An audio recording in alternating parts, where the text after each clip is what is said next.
Amrit Bharat station योजना के तहत नागदा कोटा मंडल के रेलवे स्टेशनों के निरीक्षण के चलते जीएम सुधीर गुप्ता भवानी मंडी स्टेशन पहुंचे।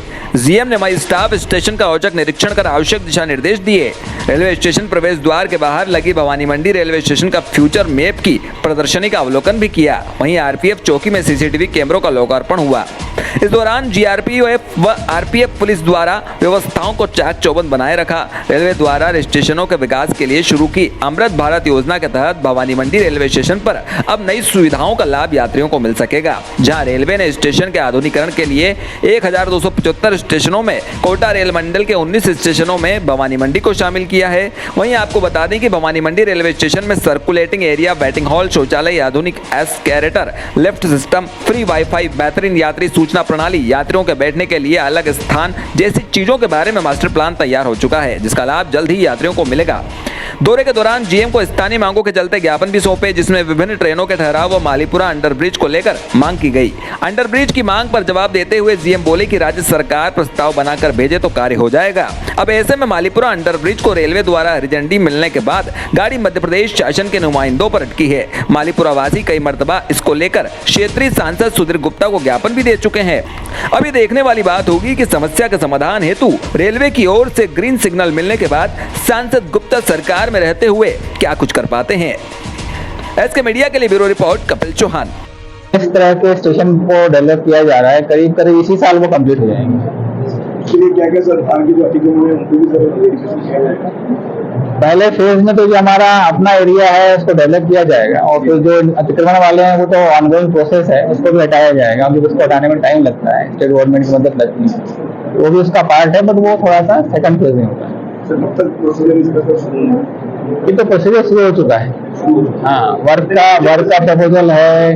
हर स्टेशन की अलग अलग कास्टिंग है, बहुत सारे स्टेशन लिए गए हैं, कहीं किसी डिवीजन में 15 स्टेशन है, कहीं 16 स्टेशन है।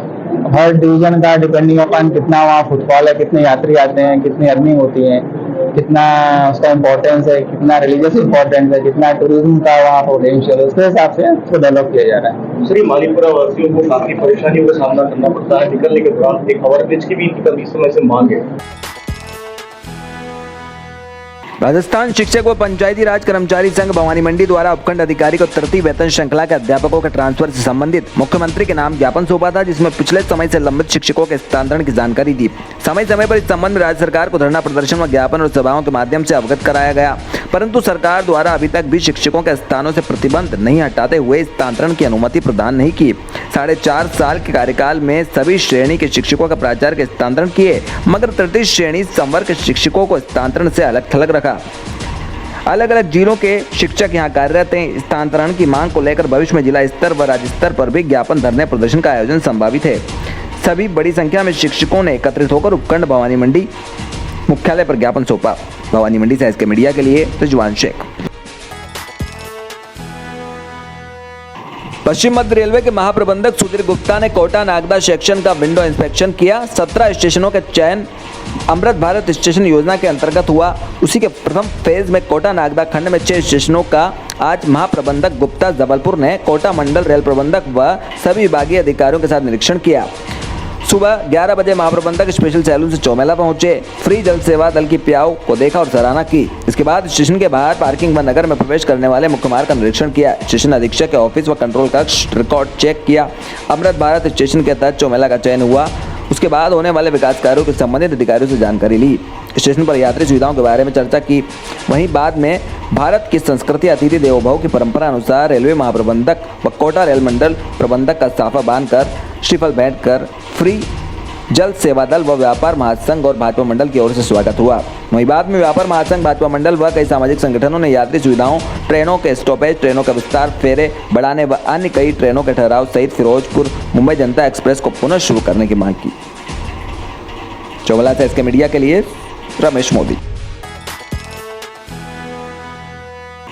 LHV एनएम संघ ऑफ राजस्थान का तीसरे दिन भी धरना जारी रहा। LHV एनएम संघ ऑफ राजस्थान की जिला अध्यक्ष मीना पारेता ने बताया कि जिले में अनिश्चितकालीन हड़ताल का धरना आज भी अपनी मांगों को लेकर जारी रहा, जिसमें फ्लोरेंस नाइटिंगेल की प्रतिमा पर माल्यार्पण सुनील ब्लॉक की पूरी टीम के द्वारा किया, नर्सेज की जन्मरात्रि को याद किया, उनके जीवन पर प्रकाश डाला। धरना स्थल पर भजन संध्या आयोजित हुई। मुख्यमंत्री को जन्मदिवस की हार्दिक बधाई शुभकामनाओं के साथ संगठन ने सद्बुद्धि आए और संगठन की मांगों पर संज्ञान लिया जाए। अपनी मांगे ग्रेड पे एनएम की 3600 एवीएम, LHV की 4200 ग्रेड पे एवं पदनाम परिवर्तन एएनएम से पब्लिक हेल्थ नर्स ऑफिसर और senior circle health nurse officer के लिए दूसरे दिन भी अनिश्चितकालीन हड़ताल जारी रही।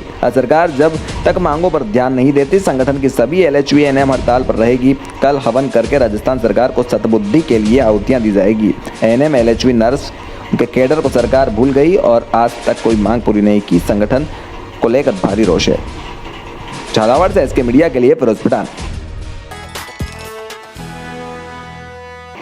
सोयत कला कलेक्टर कैलाश वानखेड़े ने सुसनेर विकासखंड के सोयत में जैविक उत्पादक कृषक कैलाश नारायण व गजानन कुशवाहा के यहाँ जैविक खेती देखी। कलेक्टर ने कृषक से जैविक खाद तैयार करने, खेती में उपयोग करने तथा जैविक फसलों के विक्रय के बारे में जानकारी ली। साथ ही कृषकों से जैविक खेती से होने वाले फायदे व उत्पादन लागत के बारे में पूछा। कृषकों द्वारा जैविक खाद से कम लागत पर अधिक उत्पादन, कृषि में होने वाले फायदों के बारे में बताया। कलेक्टर ने कृषकों से कहा कि अपने क्षेत्र के अन्य कृषकों को जैविक तरीके से खेती करने हेतु जागरूक कर उन्हें जैविक खेती अपनाने हेतु प्रेरित करे, जिससे कि खेती में अधिक मात्रा में रासायनिक खादों का उपयोग कृषक नहीं करे। जैविक खेती का उपयोग मानव शरीर व खेती दोनों के लिए लाभकारी हो सके। भ्रमण के दौरान CEO जिला पंचायत हरसिमरनप्रीत कौर, SDM सुसनेर किरण बरवड़े, जनपद CO राजेश शाक्य, उप संचालक कृषि NV वर्मा, उप संचालक उद्यानिकी सुरेश राठौर सहित सभी जिला अधिकारी तहसीलदार उपस्थित रहे। SK मीडिया के लिए गणेश सोनी।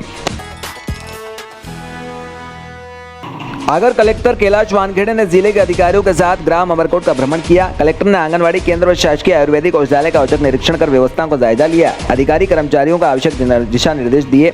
कलेक्टर ने गांव में ग्राम पंचायत भवन का निरीक्षण किया। नवीन पंचायत भवन निर्माण कार्य 2 वर्ष से लंबित होने पर नाराजगी जाहिर की तथा जनपद CO को निर्देशित किया कि जांच का निर्माण में देरी के कारण पता लगाए तथा गड़बड़ी पाई जाती है तो संबंधित सरपंच, सचिव, इंजीनियर के विरुद्ध FIR दर्ज करवाई जाए। कलेक्टर ने ग्रामीणों से शासन की योजनाओं में मिल रहे हित लाभ, नामांतरण, बंटवारा व सीमांकन संबंधी प्रकरणों की भी जानकारी ली। ग्रामीणों से सड़क एवं पुलिया के निर्माण के लिए भी अवगत करवाए, जिस पर कलेक्टर ने संबंधित अधिकारियों को आवश्यक कार्रवाई हेतु निर्देश दिए। कलेक्टर ने अमरकोट के किले का निरीक्षण किया, अधिकारियों को आवश्यक दिशा निर्देश दिए। भ्रमण के दौरान CO जिला पंचायत हरसिमरनप्रीत, SDM सुसनेर किरण बरवड़े सहित जिला अधिकारी मौजूद रहे। आगरमालवा से SK मीडिया के लिए गणेश सोनी।